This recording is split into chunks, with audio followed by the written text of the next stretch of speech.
केंद्रीय कमेटी के आह्वान पर 2 दिवसीय राष्ट्रव्यापी धरना आज भी रहा जारी। कर्मचारी भर्ती करने सहित अन्य मांगों को लेकर दिया जा रहा धरना। करीब 26 वर्षों से नहीं हुई कर्मचारियों की भर्ती। नमस्कार दैनिक साथी में आपका स्वागत है। केंद्रीय कमेटी के आह्वान पर 2 दिवसीय राष्ट्रव्यापी धरना आज भी जारी रहा है। रेवाड़ी नगर पालिका कर्मचारी संघ की ओर से शहर की बढ़ती आबादी के अनुपात में कर्मचारी भर्ती करने सहित अन्य मांगों को लेकर दिया जा रहा धरना मंगलवार को दूसरे दिन भी जारी रहा। यह धरना सोमवार से शुरू किया गया था। कर्मचारियों ने अपने मांग पत्र में कच्चे कर्मचारियों को पक्का करने व कौशल योजना को समाप्त करने सहित अन्य मांगों को शामिल किया गया है। धरने पर कर्मचारी नेताओं ने कहा कि आज एक कर्मचारी के सिर पर 4 कर्मचारियों का कार्यभार डाल रखा है। 1996 के बाद एक भी भर्ती नहीं की गई है, जबकि इस दौरान 26 वर्षों में अनेक कर्मचारी सेवानिवृत्त हो गए हैं तथा आबादी बढ़ने के साथ साथ कार्यभार में भी बढ़ोतरी हुई है। अब नगर पालिका कर्मचारी संघ के पदाधिकारियों से ही सुनवाते हैं पूरी कहानी। क्या नाम है सर आपका? ईश्वर सिंह बोडवाल। मैं नगर पालिका कर्मचारी संघ का जिला प्रधान। आज आप धरने पे बैठे, किस मांग को लेकर बैठे हैं? हमारी मुख्य मांग है कच्चे कर्मचारी को पक्का किया जाए। माननीय सुप्रीम कोर्ट के आदेश अनुसार समान काम समान वेतन लागू किया जाए और कौशल योजना को जड़ से समाप्त की जाए। इस तरह की हमारी 23 सूत्रीय मांगे हैं जो आज तक सरकार ने नहीं मानी। आश्वासन के सिवाय कर्मचारियों को कुछ नहीं दिया। धरने पर कब तक रहेंगे आप? ये 2 दिवसीय राष्ट्रव्यापी हड़ताल है और आज दूसरा दिन है। कल से बैठे हो, कोई अधिकारी या कोई आया है आपसे आश्वासन देने? हमारे आज प्रांतीय प्रधान श्री नरेश शास्त्री जी, राष्ट्रीय महासचिव श्री सुभाष लांबा जी और सामाजिक संगठन से भी अनेकों जो है गणमान्य इंसान आए हैं। क्या कह कर गए जो अपने? उन्होंने यही आश्वासन दिया है कि भाई हम आप लोगों के साथ हैं और आपकी जायज़ मांगे हैं। शहर का एरिया बढ़ा है लेकिन कर्मचारी जो है घटे हैं। शहर के क्षेत्रफल अनुसार सफाई कर्मचारियों की नियमित भर्ती की जाए। एक सफाई कर्मचारी 4 सफाई कर्मचारियों का काम कर रहे हैं, लेकिन हमने बार जो है सरकार को चेताया, लेकिन सरकार जो है अपनी हठ धर्मी पे तुली हुई है। अगर सरकार ने अपनी हठ धर्मी नहीं छोड़ी तो आने वाले समय में ये आंदोलन और तेज कर दिया जाएगा। ये 2 दिवसीय बता रहा, आज आपका दूसरा दिन है जी। इसके बाद शांतिपूर्ण धरना समाप्त कर दोगे और आगे भी कुछ रणनीति है? आगे हमारे प्रांतीय नेता जो है मीटिंग लेंगे और उसके बाद जो भी वो ऐलान करेंगे सभी कर्मचारी जो है उसका पालन करें। क्या नाम है सर आपका? मेरा नाम महेंद्र कुमार सावरिया, इकाई प्रधान रेवाड़ी नगर पालिका कर्मचारी संघ। आज आप धरने पे क्यों बैठे हैं? कि राष्ट्रव्यापी हड़ताल का ऐलान हुआ था सेंट्रल कमेटी की तरफ से, इसलिए हम उनके समर्थन के अंदर यहाँ पर हड़ताल करते हैं। क्या मांग है आपकी? मुख्य मुख्य मांगे हमारी है कच्चे कर्मचारी को पक्का करना। जो कोरोना टाइम में हमारे कर्मचारी गुजर गए हैं उनका 50 लाख का मुआवजा देना। जो सरकार ने घोषणा करी 4000 रुपये जो कीमत था वो देना। ये जो इसमें भर्ती कब से नहीं हो रही? सन 2096 से उसके बाद में कोई पक्की भर्ती नहीं है। टोटल इसमें कितने कर्मचारी हैं? टोटल देख लो आप, 96 के बाद कर्मचारी तो कम हुए और एरिया बहुत बड़ा है।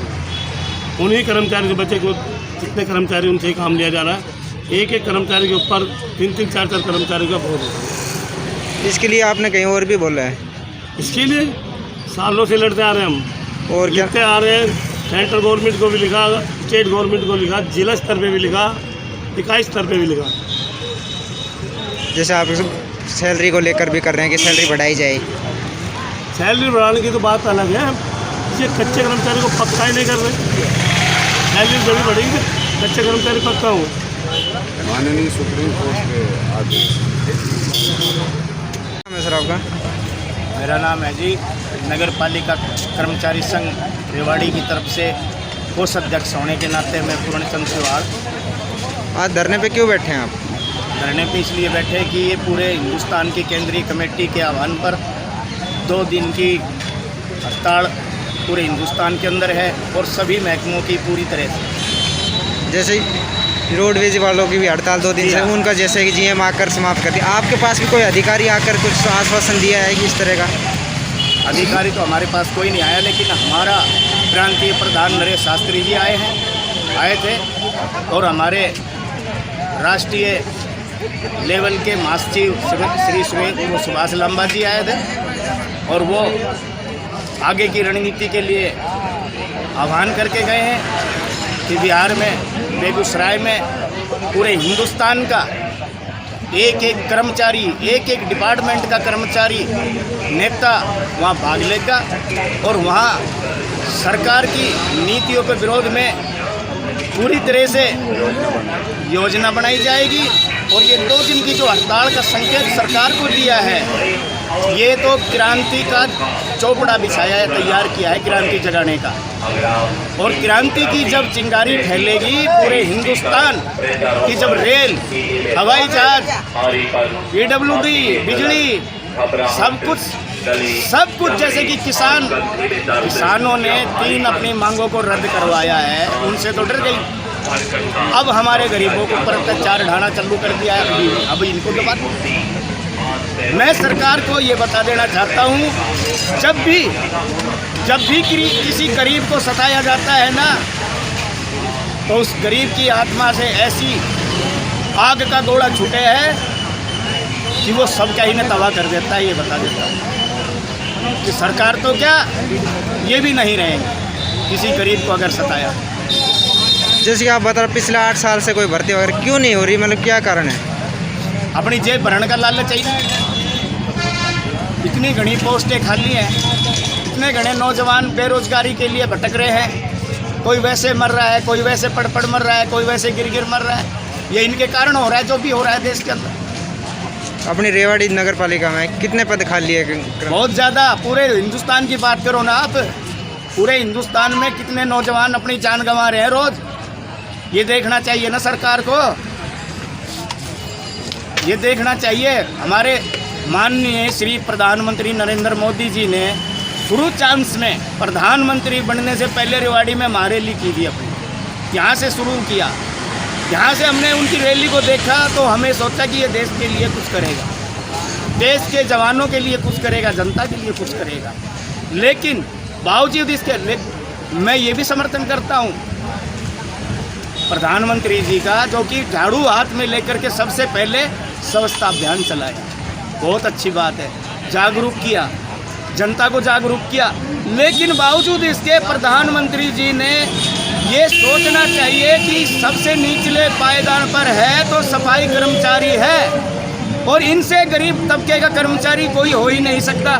बावजूद इसके इन पर टैक्स और लागू कर दिया, हमारी तनख्वाह और कटवा दी इनकम टैक्स में। बताओ, हमारे कोई साइड बिजनेस है, कोई कंपनियां चल रही है, हमारा तो झाड़ू से ही तो चूल्हा चल रहा है, वो भी टैक्स लगा दिया हमारे ऊपर। कितनी शर्मनाक बात है। बाकी कोरोना महामारी के अंदर पूरी दुनिया ने देखा है, पूरी दुनिया ने झेला है इस बीमारी को कितनी भयंकर तरीके से। या तो मीडिया जिंदा है, या हम जिंदा हैं, या पुलिस कर्मचारी, या वो डॉक्टर है। ये तो मैं मानता हूँ, आपको भी मैं बधाई का पात्र मानता हूँ। युद्ध चल रहा है, बीमारी चल रही है, कोई भी घटना हो रही है तो आप मीडिया सबसे पहले जाते हो, तो बाद हम सफाई वाले भी जाते हैं, पुलिस भी जाती है, सेना भी जाती है, डॉक्टर भी जाते हैं। मानते हो ना इस चीज़ को?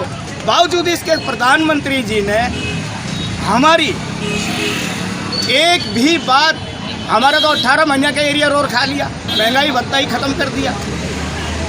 बताओ। दूसरी बात, इसके अलावा तनख्वाह की तो बात ही छोड़ो, तनख्वाह तो हमारी मिल जाओ तो भगवान की बात है, ना तो ना मिले तो ना भी मिले, 2 महीना भी हो जाए, 1.5 महीनों भी हो जाए, 1.25 महीनों भी हो जाए, मारो तो चलो इस झाड़ू से ही चले हैं, ये तो आप भी मानते हो। लेकिन प्रधानमंत्री जी ने कोरोना काल की बीमारी में तो हमारा बलिदान देखा है कि हमारे को कैसा बलिदान दिया है अपनी देश की जनता के लिए, अपनी शहर की जनता को हमने कैसे बचाया है, बिगर कोई हमारे साधन के बिना, साधन भी नहीं था हमारे पास, उस भगवान को साक्षी मानकर हमने अपनी जनता की सेवा की। फिर भी और तो योद्धा है, हम योद्धा नहीं है। हमारे देश का सेना का जवान बॉर्डर पर बैठा है, उसके पास गवर्नमेंट ने, केंद्र सरकार ने साजो सामान दिया हुआ है। अगर वो सामने से कोई भी दुश्मन आ रहा है तो वो फट टारगेट करेगा उसको। लेकिन हमारे पास वो दिखने वाली बीमारी, हम सुबह 6 बजे पर आते हैं अपने बच्चों को छोड़ करके, हम सफाई में जुड़ जाते हैं, क्या वो बीमारी हमको दिखती है? वो तो बिना देखे हम पे हमला करेगी ना। हम अपनी जनता की सेवा करते हैं। किसी भी भिखारी से आप ये कह दीजिए अब ये काम कर दे, वो भी नहीं करेगा। लेकिन हमारा काम है, हम सफाई कर्मचारी अपने जो थूक कर चलता हम अपने हाथों से साफ करते हैं। कितनी शर्म की बात है सरकार के लिए कि जो हमको दबाया जा रहा है। हमसे ऐसी क्या घृणा है? इसी के साथ फिर मैं कहना चाहूँगा, कल भी मैंने मीडिया के सामने कहा था कि आने जाने वाला पीछे का समय याद दिला देता हूँ मैं। बंसीलाल सरकार 1996 में भी थी, भजनलाल सरकार 1991 में भी थी। उसने तो पेंशन लागू की, और 15 दिन की हड़ताल की गई जब वो पेंशन लागू की इन्होंने। उसके बाद बंसी सरकार आई, बंसी सरकार ने भी हमारे को सता दिया आते के साथ। बंसी सरकार के ऐसी बद्दुआ लगी, देख लो उसका वंश खत्म हो गया। चौटाला सरकार ने बनी, चौटाला ने हमारे साथ अत्याचार किया। चौटाला का देख लो अब हालात। वो एक सीट अब आई है, नहीं वो भी खत्म हो गई, जेल में पड़ा बाहर आया है, वो भी हमारी आत्मा की बद्दुआ। हुड्डा साहब ने भी पहले मैं ये कर दूंगा वो कर दूंगा, अब हुड्डा साहब भी देख ले कटोरा लिया भीख मांग रहा है वोट की, उसने भी नहीं मिल रहा है।